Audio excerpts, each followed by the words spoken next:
There is no white genocide here. It's an absolute rubbish to say there is white genocide. There is black genocide in the USA. They are killing black people in the USA. My view is that Donald Trump is contributing in this debate which is going on. And in the process of contribution, Donald Trump made a similar contribution that were made by white people, all of them, in the hearings, in the public hearings. Donald Trump is not saying anything we have not heard from white people in all the hearings. I even commented and said, I'm still to meet a white person who support expropriation of land without compensation. So why are you shocked? I see leaders of the EFF and everybody responding to Donald Trump. I don't have time for nonsense. I expected this. And more backlash is going to come. If South Africans are not ready to expropriate the land because they are scared of sanctions, they are scared of backlash, then don't vote for the EFF. Because you vote for us, we are going to expropriate land. And Donald Trump will come for us. And Britain will come for us. And the EU will come for us. I said, and I said this throughout my life in the movement, that for everything good comes the pain before. If you're not prepared, South Africa, to take the pain, then forget about the land. Donald Trump has not said anything extreme. Things are still going to come. I hope the Zuma group in the ANC, which is supporting this thing, they know the consequences. We know the consequences. We know that the first response will be killing. They will kill us for that. There's a group of white right-wingers who are being trained by Jews in Pretoria to be snipers. Snipers. They are not training guns. In the EFF, we are training toy guns. They're dealing with real stuff. They are training in a farm in Pretoria. We know it. To be snipers. So we know that death is the first price we are prepared to pay. The second price we are prepared to pay for this land is poverty. They will close taps. But if there is a conviction, and not sloganeering and public opinions, then we must be prepared for everything. It's a war. We must be prepared for Donald Trump and all of them. We're not scared of them. We remain unshaken. Actually, we are more determined after the Donald Trump tweet to expropriate our land without compensation. There is no white genocide here. It's an absolute rubbish to say there is white genocide. There is black genocide in the USA. They are killing black people in the USA. There is black genocide here in South Africa. Black people are being killed all the time. A farmer has been sentenced to life now recently for having killed a farm worker. Imagine if it was a black person sent life for having killed a white person. It will be news all over. But this black person was killed and a white farmer sent to prison for long time in jail. It's once off reporting and it's done. There is no scientific evidence that points to any white genocide in South Africa. It's not true. And we're not scared of such things. We're not going to be distracted by anyone. Only death will stop us. Not Trump, not poverty, not sanctions. We have all of them in our mind. We know the consequences of what we're asking for. We know it. And it's not like we're going into this thing without knowing the consequences. So AfriForum is the embassy of the USA. If you want issues to reach USA, go to AfriForum. Then you shall get a proper response.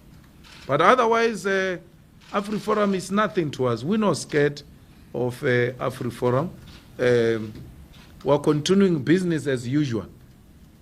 We're not these Twitter revolutionaries who say all sorts of things about Donald Trump. If you were to say to them, all of them, let's go to the U.S. embassy, none of them will come.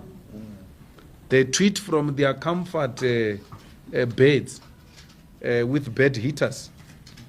So we are on the streets.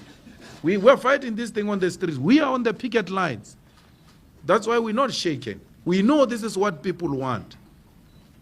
And if there is anyone who's in this thing without knowing the consequences, then you are in a wrong place.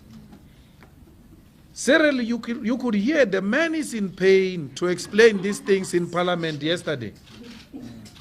He calls me Musima Imani because he's troubled. He can't even think straight. He's in pain. It is the most difficult thing to explain a policy you don't believe in. How do you say you must expropriate land and give people title deeds?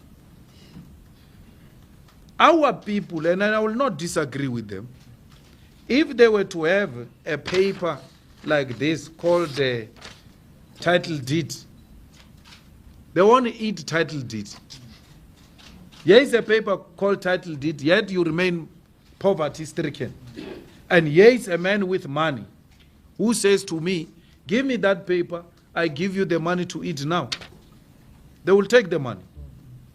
You are setting our people up for failure when you talk title deeds.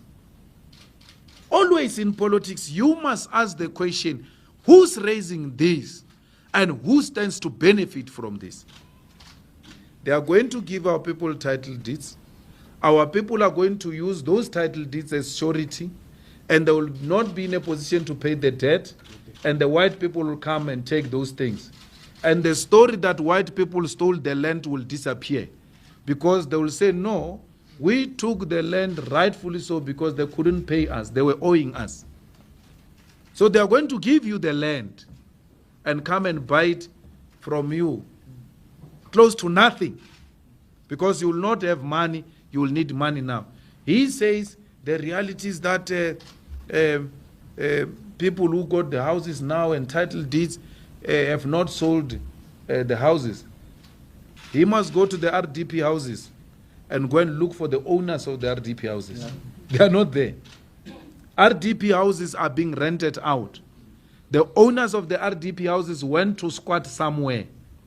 Why? They want to make money. They want to make money. Why is the problem when Africans fight for their property or fight for what belongs to them? I will ask again that question. Because now threats are coming left, right, center. Because Julius Malema is supporting the fact that South Africa must fight for the land. Okay? Must continue doing the land appropriations. And left, right, center, threats all over. And the question is, what is the problem with the Western countries when Africa fights for what belongs to them? Is there a problem? Is there something that, how do you get to a point when you want to start ruling over, or rather when you want to start now ruling me and forcing me to do what you want me to do at my own home, at my own house? So you're coming to my own house, you're a visitor, and you want to force me to do what you want to do. You cannot allow me to take responsibility, rather to rule over what belongs to me. You want me to follow your rules and to follow your principles and your guidance on how I'm supposed to deal with my issues at my own home, on how I'm supposed to handle my properties. What we're simply saying is that get out of Africa. That is what we are saying. You would have gotten out of Africa, we wouldn't be fighting today. We are fighting today because you have stuck in Africa. You don't want to get out of Africa. Now, Julius Malema is being threatened because Julius Malema is standing still, because Julius Malema is supporting Cyril, because Julius Malema is supporting the fact that Africans and we, African states and our governments, we're supposed to fight for land, and we're supposed to take back what belongs to us. Okay?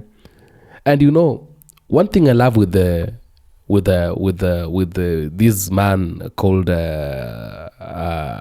Julius Malema is that he's behaving like Ibrahim Traore. He's a man who does not know how to back off. He is a man, he's a kind of man who doesn't know how to go backwards. He only knows how to go forward. That is the kind of a man that he is. And that is the spirit we want in Africa. Let them do whatever they want to do. If they want to fight back, let them fight back. If they want to kill us, let them kill us. We know them as a violent people. They've always been using violence to make sure they're making us keep quiet. They're silencing us. But those are kind of things that, we don't want and we cannot accept. Africa is I believe and I'm sure that the West is shaking today because Africa is waking up. Because Africa and Africans, they're up. They're not sleeping anymore. It's not like they used to sleep a long time ago and they couldn't know, they didn't know what is happening in Africa. That anything could be done. Western countries would impose their rules and their principles on what they want Africans to do. And at the end of the day, we just sleep there and sit there and see things happening and we couldn't do anything. This is a different generation. We are actually in a different generation. And we have vowed to protect Julius Malema. Okay? With all our hearts, with all our lives, and with everything we have vowed to protect Julius Malema. And that is what we're going to do. That's what you're definitely going to do. Julius Malema cannot be intimidated. He cannot be humiliated. Okay? I am a Kenyan. And all the African, in fact, the Kenyan Gen Z and all the Africans in particular, we have vowed to protect Julius Malema with our own hearts, with our own, with all of our lives, that we cannot leave him. He will talk and he will continue condemning what is wrong. He will continue condemning whatever is not right in Africa, and we are behind him. Because this is our land, man. And we need to, like, you guy, my guy, what do you want us to do in our own place? Yeah. You have never seen a black American in America trying to impose issues and rules and blacks in Africa, in America, and in Britain, in France, in Germany, in all those Western countries, trying to rule over them. Have you seen one? No. But why should you come? Our states, African states, belong to Africans, and we know what to do. We need to say what to do in our lands, in our own places. We need to come up with things to say, with things to do ourselves, making our own rules, making our own principles, and following them however we want to follow them. Okay, acting according to them however we want to act according to them. Because we're in our like, you cannot. How do you expect? How do you want to control us in our own home and you want us to keep quiet? You used to control us, but can you just accept that it's over? Can you accept it's no more? Can you accept it's over? Can you accept, just wake up one morning and accept it's no more? Because indeed it's no more. It cannot continue happening that way. We cannot continue entertaining that. It's over. It's over. Just accept it's over. Because it's over. We are not fools anymore. We cannot be taken for granted anymore. We cannot be taken advantage of anymore. It's over. We only want you to accept. Because it's over. Africa is for Africans. And whatever belongs to Africans is for Africans. Every property in Africa, all the resources are for Africans. Okay? The way you are taking care of your properties, the way you do not want anybody to mess up with your properties or to associate himself with your properties, is the same way you don't want anybody to associate themselves with our properties. If you are a visitor, you want to associate with our properties, you need to ask us. You need to ask for the permission. You need to follow the rules and regulations on how you're supposed to do so you can be able to associate with our properties. Okay? And Julius Malema is doing right. We are supporting Julius Malema. And whoever thinks Julius Malema is doing wrong, that is your problem. Yeah. We are not kids, and we're not here to carry each other as kids so we can be able to sleep. No. You're not infants. You're not kids. So stop wasting our times and begin doing what is right. Okay? Yeah. We are very angry. Very angry.